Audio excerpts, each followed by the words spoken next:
এটা আসি হচ্ছে রাইট অ্যাট্রিয়াম। এই যে আমার হাত যেটা ইনফিরিয়র ভেনা কাভা আসলো, এদিক দিয়ে সুপিরিয়র ভেনা কাভা এখানে ওপেন করতেছে। আর করোনারি সাইনাস নেই। এইখানে ইন্টেরিয়র অফ রাইট অ্যাট্রিয়ামে যেগুলো থিওরিটিক্যাল জিনিস ওগুলো তো পড়বো। আর অ্যাট্রিয়াম, রাইট অ্যাট্রিয়াম, দেখাইতে বলবেন না। Right ventricle, right atrium, right ventricle, এটা হচ্ছে ট্রাইকাসপিড ভালভ। আমাদের হার্টের সবগুলাই যা ভালভ আছে সবই একমাত্র ট্রাইকাস, বাইকাসপিড। শুধু মাইট্রালটাই হচ্ছে বাইকাসপিড, যেটা হচ্ছে মানে লেফট অ্যাট্রিও ভেন্ট্রিকুলার অরিফিসে যেটা থাকবে। এখন রাইট অ্যাট্রিয়ামে তো ওই যে স্মুথ পার্ট, রাফ পার্ট করবো, ভেন্ট্রিকলেও ইনফ্লো পার্ট, আউটফ্লো পার্ট। আর ভেন্ট্রিকলে যেটা এখানে আমাদের ওই কাট সেকশনে আছে, রিজ ব্রিজ, ক্যাপিলারি মাসেল, করাডিন্ডনি দেখতে পারবো। ওইটার ভিডিও পাবো। আর এইখানে ওটা হচ্ছে, এটা যেহেতু দেখ এটা কিন্তু এই যে আউটফ্লো ট্র্যাক, আউটফ্লো ট্র্যাক যেহেতু এটা আউটফ্লো ট্র্যাকটা কিন্তু স্মুথ হয়। ভেন্ট্রিকলের ক্ষেত্রে ইনফ্লো ট্র্যাকটা হয় হচ্ছে রাফ আর আউটফ্লোটা হয় স্মুথ। আউটফ্লো ট্র্যাকটা এখানে হচ্ছে পালমোনারি ভালভ থাকবে। আর এবার আসে লেফট ভেন্ট্রিকল। লেফট ভেন্ট্রিকলে যে মাইট্রাল ভালভ থাকবে, এখানেও যখন অ্যাওর্টার দিকে যাচ্ছে, এটা খুলে ফেলি। না না ঢাকটা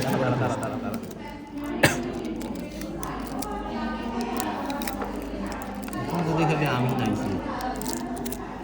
এখন দেখ, এটা হচ্ছে লেফট ভেন্ট্রিকল। লেফট ভেন্ট্রিকলের এই দেখ, এটা হচ্ছে এই সাদা দেখতে পাচ্ছিস তিনটা, এটা হচ্ছে অ্যাওর্টিক ভালভ। ও ওই যে তিনটা অ্যাওর্টিক ভালভ, 1 2 3। আচ্ছা এটা হচ্ছে অ্যাওর্টিক ভালভ, এটাও ট্রাইকাসপিড। ওটা হচ্ছে ট্রাইকাসপিড। আর এটা তো বেজ অফ দ্য হার্ট, তোর তো খুলে কোনো লাভ নাই। এটা হচ্ছে লেফট অ্যাট্রিয়াম। লেফট অ্যাট্রিয়াম এই যে এদিক থেকে base of the heart mainly এই যে two third by the left atrium. হ্যাঁ, লেফট অ্যাট্রিয়াম দিয়েই মেইনলি ফর্মেশন হচ্ছে, কারণ এই সম্পূর্ণটাই তো লেফট অ্যাট্রিয়ামেই থাকতেছে। এখান থেকেই এই যে অ্যাট্রিয়াম দিয়ে পালমোনারি ভেইন থাকতেছে এইখানে, এই দুটো টেপটা খুলে দেয়। পালমোনারি ভেইন, এই যে এই দুটো পালমোনারি ভেইন এইখানে ছিল, এই দুটো পালমোনারি ভেইন দিয়ে এইখান দিয়ে লেফট অ্যাট্রিয়াম, লেফট ভেন্ট্রিকল, তারপরে সার্কুলেশন, সিস্টেমিক সার্কুলেশন, এটাই। আর ফ্যালোর টেট্রালজিতে যেটা হয়, ফ্যালোর টেট্রালজির ক্ষেত্রে প্রথমে আসে হচ্ছে পালমোনারি স্টেনোসিস।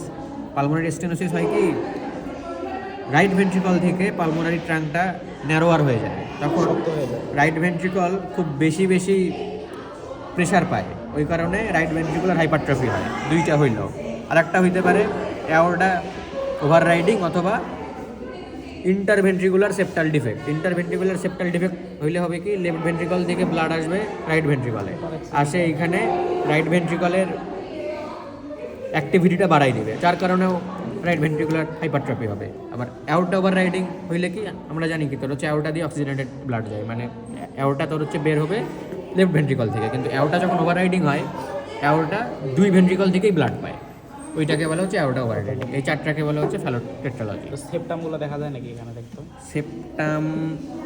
সেপ্টাম তো দেখতে পাই না। সেপ্টাম তো ইন্টারভেন্ট্রিকুলার সেপ্টাম। ইন্টারভেন্ট্রিকুলার সেপ্টাম তো এই যে দুটো ইন্টারভেন্ট্রিকুলার সেপ্টাম, এইটা হচ্ছে ইন্টারভেন্ট্রিকুলার, আর এটা হচ্ছে অ্যাট্রিওভেন্ট্রিকুলার সেপ্টাম। এই যে অ্যাট্রিওভেন্ট্রিকুলার সেপ্টাম একেবারে এই পর্যন্ত আসবে অ্যাট্রিওভেন্ট্রিকুলার সেপ্টাম, এইখান থেকে একেবারে এই পর্যন্ত গেল ইন্টারভেন্ট্রিকুলার সেপ্টাম। এটা হচ্ছে ক্রাক্স অফ দ্য হার্ট। হ্যাঁ, আর ইন্টারঅ্যাট্রিয়াল সেপ্টামটা ভিতরে, ওটা আমি জানি না ঠিক ভিতরে আছে, ওটা যে কই দেখা যাবে। ডান ডান ডান ডান।